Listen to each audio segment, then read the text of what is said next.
What's up everyone, it's me Musa and welcome back to my another vlog. So guys, আজকে আমরা বেরোতেছি আমার বাইকটা নিয়ে নতুন একটা কাজে। সো নতুন কি করতেছি সেটাও বলতেছি তোমাদেরকে। তো রিসেন্টলি আমার বাইকের বার্থডে এসে পড়ছে। সো বলতে গেলে গত বছরও বার্থডে আসছিল, করতে পারি নাই। গত বছর আমি হসপিটালেই আসছিলাম, তো যেই কারণে আর কি বাইকের কোনো বার্থডে বা কিছু করা হয় নাই। সো বাইকটা আমার জন্য খুবই স্পেশাল, তো বাইকের বার্থডেটাও আমার জন্য অনেকটা স্পেশাল। তো এবছর ভাবতেছি যে বাইকটা একটা গিফট দেওয়া যায়। তো গিফট হিসাবে করতেছি হলো বাইকে নতুন স্টিকার করাবো ভাবতেছি। সো আজকে হলো 6 তারিখ আর 7 তারিখে হলো আমার বাইকের বার্থডে। তো আমি চিন্তা করছি ভিডিওটা আর কি ভ্যালেন্টাইনের দিনেই আপলোড করব, যেহেতু এটা ভ্যালেন্টাইন মান্থ চলতেছে। তো একসাথে দুইটাই একসাথে হয়ে যাবে। তো এই জন্য আজকে ভাবতেছি যে যাব বংশালে অ্যান্ড আজকে এটারে স্টিকার করাবো। আর এর আগে আমার একটু আমার যে সামনের যে ফেয়ারিংটা আছে সেটা চেঞ্জ করব, বিকজ ফেয়ারিংটা কিছুদিন আগে ভেঙে গেছিলো। তারপর আজিমের দোকানে আর কি আমার ফেয়ারিংটা ছিল একটা এক্সট্রা অনেক আগের, তো ওইটা পরে লাগাই নিয়েছিলাম। তো আজকে নতুন ফেয়ারিং নিয়ে যাইতেছি, এটা এখন আজিমের দোকান থেকে ফিটিং কইরা তারপর আমরা যাব বংশালে আমার বাইকের স্টিকার করতে। সো দেখো, একটা জিনিস তোমাদের একটা কথা বলি, কথাটা না বললেই হয় না। এই যে আমার বাইকের যে স্টিকারটা, যেটা হয়তো ভিডিওতে তোমরা সব জায়গায় দেখছো, স্টিকারটা কিন্তু এতটাও খারাপ না। সবাই কিন্তু স্টিকারটা অনেক খারাপ বলে, আবার অনেকে কিন্তু অনেক প্রশংসাও করছে আমার।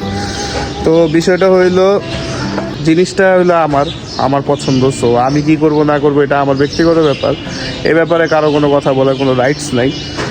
আর যদি এতই স্টিকারের ব্যাপারে সবাই ভালো বুঝে বা আমার থেকেও অনেক ভালো জানে, প্লিজ তোমার GSX-R পিকচারটা আমার পাঠিয়ে দিও, আমি তোমারটাও অ্যাপ্লাই করতে পারি।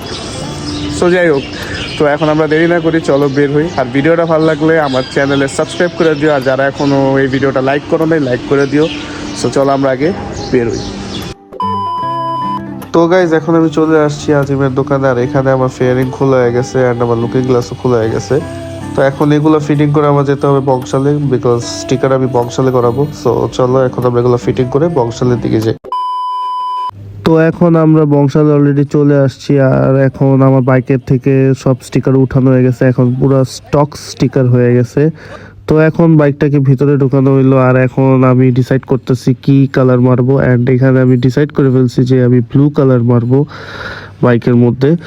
অ্যান্ড ব্লু কালারের সাথে ভাবতেছি একটা ব্ল্যাক কালারের একটা স্টিকার করি, সেটা হলো নিচের প্যানেলটার জন্য জাস্ট। তো এখানে আর কি আমার বাইকটাকে সিটগুলো খোলা হইতেছে, আর আমার বাইকে ফুললি আর কি পরিষ্কার করা হইতেছে স্টিকার করার জন্য, পুরো প্রস্তুতি নেওয়া হইতেছে বাইকটার। তো দেখি এখন কি রকম লাগে, স্টিকার করার পর বোঝা যাবে যে বাইকটার আসলে কেমন লাগতেছে দেখতে। তো এখানে আমার স্টিকারের কাজ শুরু হয়ে গেছে, আর কালারটা আমার কাছে কেন জানি মনে হইতেছে খুব সুন্দর লাগবে, কারণ এই সাইডটা আমার খুবই পছন্দ হয়েছে।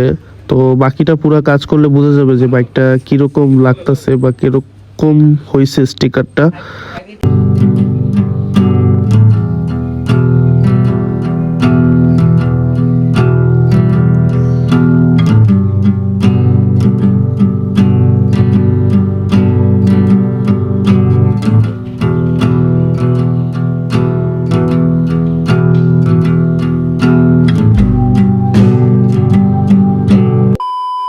রাইট নাও আমি এখন এলাকায় চলে আসছি, আর পিছনে বাইকটা। অ্যান্ড গাইস, কি যে বলবো, লুক এট দিস, কি যে সেই লাগতেছে। তো কালারটা খুবই সুন্দর লাগছে আমার কাছে, অ্যান্ড কালারটা দেখছো কি পরিমাণে গ্লো মারতেছে, আমি পুরো রিফ্লেক্ট দেখতে পারতেছি নিজেকে। তো অনেক সুন্দর লাগতেছে কালারটা, আমার খুবই পছন্দ হয়েছে। তো এখন ভিডিওটা না বাড়ে এখন বাসায় চলে যাব, কালকে সকালবেলা দিনের বেলা ভিডিও করবো না, বিকজ এখন প্রায় 2টার উপরে বাজতেছে, অনেক লেট হয়ে গেছে।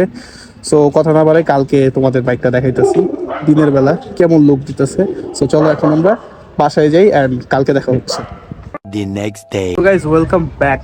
তো আজকে বাইকটা নিয়ে বেরিয়েছি, আর কালকে স্টিকার করার পর তো আর ভিডিও করতে পারি না, বিকজ রাত হয়ে গেছে, আস্তে আস্তে প্রচণ্ড রাত হয়ে গেছে, যে কারণে আর ভিডিওটা কন্টিনিউ করা পসিবল হয় নাই। তো আজকে তোমাদেরকে আমি পুরো আমার বাইকটার লুক দেখাই, যে বাইকটা কিরকম লাগতেছে আর কি দেখতে। তো দেখো গাইস, এই হলো আমার বাইক, আর কালারটা দেখছো স্টিকারটা কি পরিমাণের সেই লাগতেছে, জাস্ট বলার বাইরে। মানে লুকসটাই অন্যরকম, মানে প্রচণ্ড সেই লাগতেছে। তো হ্যাপি বার্থডে আমার বাইকের আর কি। আর সাথে সাথে আজকে ভ্যালেন্টাইন্স ডেও, আবার আজকে সবেরত, তো সব আজকে একসাথেই পড়ছে। আর আমার বাইকের লুক চেঞ্জ করা হয়ে গেছে। তো এই হলো আমার বাইকের look.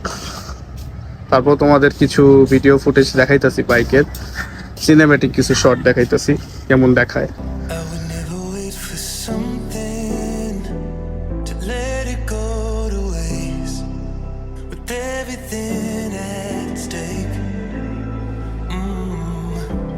I thought I would take it all back.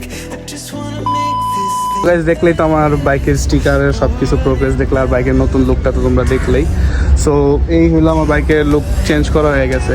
তো আগের লুকটার জন্য অনেক কথা শুনছি, মানুষের কাছে অনেকের ভালো লাগে না, বাট আমার আসলে আগেরটা অনেক পছন্দের ছিল। কিন্তু কয়েক মাস যাওয়ার পর প্রত্যেকটা স্টিকারের একটা মেয়াদ থাকে, আস্তে আস্তে নষ্ট হয়। তো সেটাই হয়েছিল আর কি। তো যাই হোক, আমার কথায় কেউ কিছু মাইন্ডে নিও না বা মনে করো না। জিনিসটা একটা অন্য হিসাব থেকে বলছিলাম, কারণ সবাই লাইক ওইটাতে অনেক ডিসলাইক করছিল, বাট আমার অনেক পছন্দের ছিল এটা। সো যাই হোক গাইজ, আজকে ভিডিওটা এই পর্যন্তই। যদি আমার ভিডিওটা ভালো লাগে আমার চ্যানেল সাবস্ক্রাইব করতে ভুলো না। আর যারা এখন আমার ফেসবুক পেজে ফলো করো না, ফলো করে দিও। সো দেখা হচ্ছে খুব শীঘ্রই নেক্সট ভিডিওতে। ততক্ষণ টাটা, টেক কেয়ার, হ্যাভ ফান, খুদা হাফেজ।